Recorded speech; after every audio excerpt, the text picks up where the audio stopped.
के बार बार हट करने और क्रोधित होने के बाद सेनापति मलय ने 52 पहिए के रथ को रोकने का आदेश दे दिया। सबको कंटक का यह व्यवहार अजीब लग रहा था। विभीषण ने कंटक से कहा, लो, तुम्हारे कहने से अब तो ये रथ रुक गया। अब तो बताओ कि आखिर तुम्हारे मन में है क्या? मलय ने भी यही प्रश्न दोहराया। हाँ हाँ, बताओ हमें कि तुम करना क्या चाहते हो। कंटक ने कहा, जब से हम लोग इस रथ को लेकर जंगल से राजमहल की तरफ निकले हैं, मेरा अंतर्मन बार बार मुझे इस बात के लिए धिक्कार रहा है कि तुम अकेले अपने महाराज लंकेश को मूर्छित अवस्था में जंगल में छोड़कर राजभवन कैसे जा सकते हो। मैं महाराज को वन में छोड़कर स्वयं राजमहल में रहूं, यह मुझे मंजूर नहीं है। उन्हें अकेले मूर्छित अवस्था में छोड़कर राजमहल जाने के लिए मेरी अंतरात्मा मुझे अनुमति नहीं दे रही है। मैं अपने आप से आंखें नहीं चुरा सकता, इसीलिए आप लोग मुझे इसी क्षण महाराज लंकेश्वर के पास जाने की आज्ञा दीजिए। कंटक की बात को सुनकर वहां उपस्थित सभी लोगों के बीच शांति छा गई। विभीषण ने सेनापति से कहा, मलय, कंटक को उसकी अंतरात्मा की आवाज को सुनने दिया जाए। आप उन्हें अनुमति दीजिए कि वो भ्राता रावण के साथ यही वन में रहे।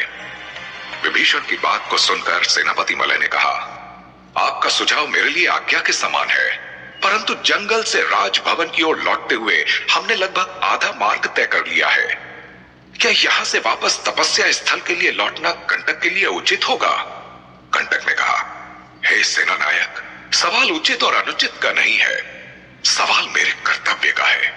जब मेरा अंतर्मन मुझे इस बात की अनुमति नहीं दे रहा कि मैं महाराज को वन में छोड़कर राजभवन में रहूं, तो मैं आपसे आग्रह करता हूं कि मुझे मेरे अंतर्मन की आवाज को सुनने का अवसर दिया जाए और मुझे अनुमति दी जाए कि मैं इस घनघोर जंगल में वापस अपने महाराज लंकेश के पास लौट जाऊं। सेनापति मलय ने कहा, ठीक है कंटक, अगर तुम अपनी अंतरात्मा की आवाज को सुनने के लिए ही संकल्परत हो तो मैं भी तुम्हें नहीं रोकूंगा। तुम कारवां को यहीं छोड़कर तपस्या स्थल की ओर प्रस्थान कर सकते हो। अनुमति मिलने के बाद कंटक ने मलय और विभीषण को प्रणाम किया और एक घोड़े पर बैठकर वापस रावण की ओर तपस्या स्थल जाने के लिए प्रस्थान कर गया। उधर लंका राजभवन में ग्रीवा को यह सूचना प्राप्त हो गई थी कि शाही सेना 52 पहियों के विशालकाय रथ में कुंभकर्ण को लेकर जंगल स्थित तपस्या स्थल से राजभवन की ओर रवाना हो गई है। ग्रीवा ने स्वयं से कहा, मुझसे कई बार माता कैकसी ने कुंभकर्ण के बारे में पूछा है। अब जब उनके राजमहल के लिए प्रस्थान करने की पुख्ता सूचना प्राप्त हो गई है तो मुझे राजमाता को यह शुभ समाचार दे देना चाहिए। ग्रीवा ने कुटिया में जाकर जब यह शुभ समाचार कैकसी को सुनाया तो वो अति प्रसन्न हो गई। उन्होंने जिज्ञासावश ग्रीवा से पूछा, क्या शाही सेना के साथ रावण भी राजमहल की ओर लौट रहा है? न जाने क्यों मेरा मन रावण को लेकर बहुत घबरा रहा है। ऐसा लग रहा है जैसे मेरा रावण किसी मुसीबत में है। ग्रीवा ने उत्तर दिया, हे राजमाता, महाराज रावण और मुसीबत में, ये तो असंभव है। ऐसी कोई भी शक्ति लंका के जंगल में मौजूद नहीं हो सकती है जो रावण को मुसीबत में डाल दे। महाराज लंकेश के कारवां में शामिल होने के संबंध में अभी तक तो कोई सूचना प्राप्त नहीं हुई है, परंतु आप निश्चिंत रहें राजमाता, वे जहां भी होंगे सकुशल होंगे। वैसे मैं अपने मायावी गुप्तचरों के संपर्क में हूं। अनेक गुप्तचर आसमान में पक्षी बनकर विचरण कर रहे हैं। कुछ ही क्षणों में मुझे महाराज रावण के संबंध में भी जानकारी प्राप्त हो जाएगी। अभी ग्रीवा अपनी बात पूरी कर ही रहा था कि आसमान में एक चील के बोलने की आवाज सुनाई देने लगी और देखते ही देखते एक चील राजभवन के उद्यान में उतरा। उतरते ही उस चील ने अपना रूप बदलकर गुप्तचर अभ्यासुर का रूप धारण कर लिया। ग्रीवा ने पूछा, क्या बात है अभ्यासुर, कोई विशेष समाचार लाए हो क्या? अभ्यासुर ने कहा, जी, विशेष भी है और गोपनीय भी। मैं चाहता हूं ग्रीवा जी, आप मेरे साथ बाहर चलिए ताकि मैं ये गोपनीय जानकारी आपको दे सकूं। ग्रीवा ने कहा, हाँ हाँ चलो। इतना कहकर ग्रीवा उद्यान से बाहर आ गया। इसी बीच दूसरी तरफ से दैत्यराज सुमाली भी आ रहे थे। वे भी ग्रीवा और अभ्यासुर के साथ खड़े हो गए। ग्रीवा ने कहा, बोलो, क्या गोपनीय समाचार लाए हो? अभ्यासुर ने ग्रीवा और दैत्यराज सुमाली को बताया, ये समाचार गोपनीय कम और चिंताजनक अधिक है। मैंने आपको कुटिया से इसीलिए बाहर आने के लिए कहा क्योंकि अगर ये बात राजमाता सुन लेती तो बेवजह ही वो बहुत चिंता करती। सुमाली ने हैरान होकर कहा, ऐसी क्या बात है अभ्यासुर? रावण और लंका की शाही असुरी सेना, विभीषण, कंटक आदि, ये सब ठीक तो है ना? अभ्यासुर ने कहा, कुंभकर्ण जी को जगाने के दौरान जंगल स्थित तपस्या स्थल में दानवों और सर्पों के बीच युद्ध हुआ था महाराज।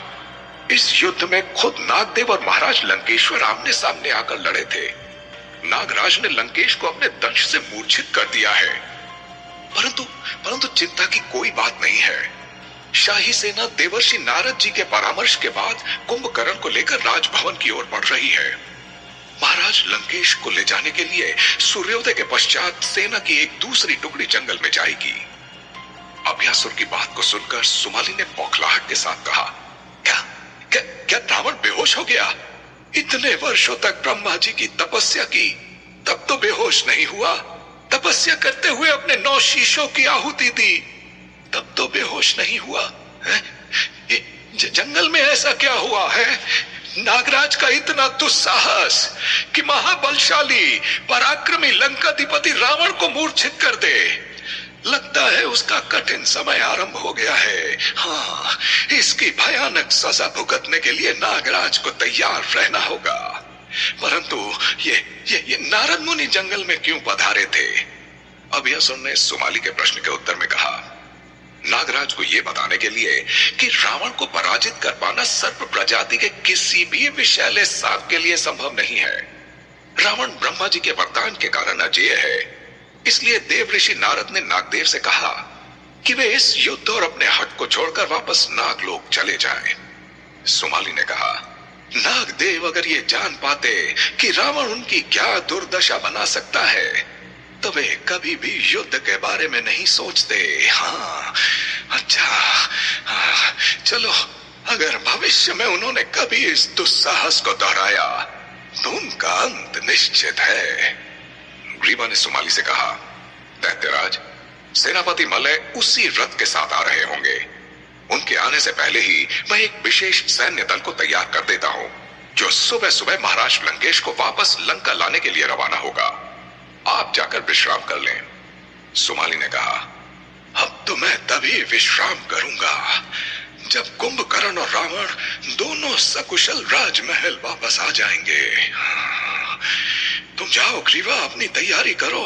हाँ, मैं कैकसी के पास कुटिया में जा रहा हूं। उधर जंगल में धनुष से निकले तीर की रफ्तार से कंटक तेजी से तपस्या स्थल की ओर बढ़ा जा रहा था। वो अपने महाराज को मूर्छित अवस्था में जंगल में छोड़कर किसी भी स्थिति में राजमहल वापस नहीं लौटना चाहता था। वो अपने घोड़े को दौड़ाते हुए आगे बढ़ रहा था तो कंटक ने देखा कि दूर जंगल की पगडंडियों पर रास्ते में बीचों बीच खड़े किसी इंसान के समान उसे कोई आकृति दिखाई दे रही थी। यहां से वो आकृति धुंधली धुंधली सी दिखाई दे रही थी। घोड़े को दौड़ाते हुए कंटक ने स्वयं से संवाद करना आरंभ कर दिया। कौन हो सकता है इस सुनसान घने जंगल में, और वो रास्ते के बीचों बीच क्यों खड़ा है? उस मानवाकृति से थोड़ी दूर पर पहुंचकर कंटक अपने घोड़े को रोककर उस आकृति को ध्यानपूर्वक देखने लगा। घोड़े के नाल से निकलने वाली अश्वटाप की ध्वनि के थमने के बाद उस स्थल पर बिल्कुल सन्नाटा था। तभी अचानक उस मानवाकृति ने अपना हाथ उठाकर कंटक से कहा, वहां क्यों रुक गए कंटक? आओ, मेरे समीप आओ, मुझे तुमसे कुछ जरूरी बात करनी है। कंटक ने इस आवाज को सुनकर अपने तलवार की मुठ पर हाथ रखा और घोड़े को धीमे कदमों से उस मानवाकृति की तरफ बढ़ने का इशारा किया। जैसे जैसे कंटक उस आकृति के निकट पहुंच रहा था, उसकी छवि स्पष्ट होती जा रही थी। अगले ही क्षण कंटक ने ऊंचे स्वर में कहा, अरे देव ऋषि आप? उस मानवाकृति से आवाज आई, हाँ कंटक, मैं नारद ही हूं। मैं अभी देवलोक लौटा नहीं हूं। मैं अभी यहीं रावण के आसपास घूम घूम कर उस पर नजर लगाए रखा हूं। मैं तुमसे कुछ कहना चाहता हूं कंटक। कंटक ने कहा, जी देव ऋषि, कहिए मेरे लिए क्या आदेश है? नारद मुनि ने कहा, नारायण नारायण, अरे मैं कहूं आदेश देने वाला, मैं तो बस मात्र एक संदेश वाहक ही हूं। अब ध्यान पूर्वक सुनो कंटक, एक अति महत्वपूर्ण सूचना यह है कि नागदेव इतनी आसानी से शांत बैठने वाले नहीं हैं। वो तो यहां स्वयं मैं था जिसकी बात को वे अनसुना नहीं कर पाए, परंतु प्रतिशोध की अग्नि में वे हर पल धधक रहे हैं। जब भी उन्हें अवसर मिलेगा वे रावण के ऊपर हमला जरूर करेंगे। तुम लंकेश के सबसे प्रिय सहयोगी हो, इसीलिए मैं तुम्हें आगाह कर रहा हूं। अपने आंख कान हमेशा खुले रखना। कंटक ने नारद मुनि की बात को सुनकर कहा, मैं आपका आभारी हूं देव ऋषि। आज से मैं यह संकल्प लेता हूं कि चाहे लंकेश चाहे या ना चाहे, परंतु मैं सदैव उनके आसपास साए की तरह रहूंगा। आज से ही मैं इस नागदेव पर नजर रखता हूं। अगर उन्होंने कोई एक भी कदम प्रतिशोध की दिशा में उठाया तो वो उनके विनाश की तरफ ही उठा हुआ कदम होगा। नारद मुनि ने कहा, अब ठीक है, मेरे मन का बोझ उतर गया है। देवलोक के नारद ने अब ये जिम्मेवारी धरती लोक के नारद के हवाले कर दी है। अब मैं देवलोक की ओर प्रस्थान करता हूं। कंटक ने नारद जी को प्रणाम किया और उसने अपने घोड़े को तपस्या स्थल की ओर दौड़ा दिया। कुछ ही देर में वो तपस्या स्थल के समीप पहुंच चुका था। वहां पहुंचकर कंटक ने देखा कि सहस्त्रों सर्पों की पाषाण प्रतिमा पूर्व की भांति अपने स्थान पर पड़ी है। जिन सांपों को रावण ने पत्थर की प्रतिमा में तब्दील कर दिया था, वो पत्थर की कैद से अभी मुक्त न हो पाए थे। कंटक की नजर उस विशाल पीपल के वृक्ष की तरफ गई जहां मूर्छित अवस्था में रावण सो रहा था। कंटक ने जो देखा उसे देखकर वो आश्चर्य में पड़ गया। उसे अपनी आंखों पर तनिक भी यकीन नहीं हो रहा था।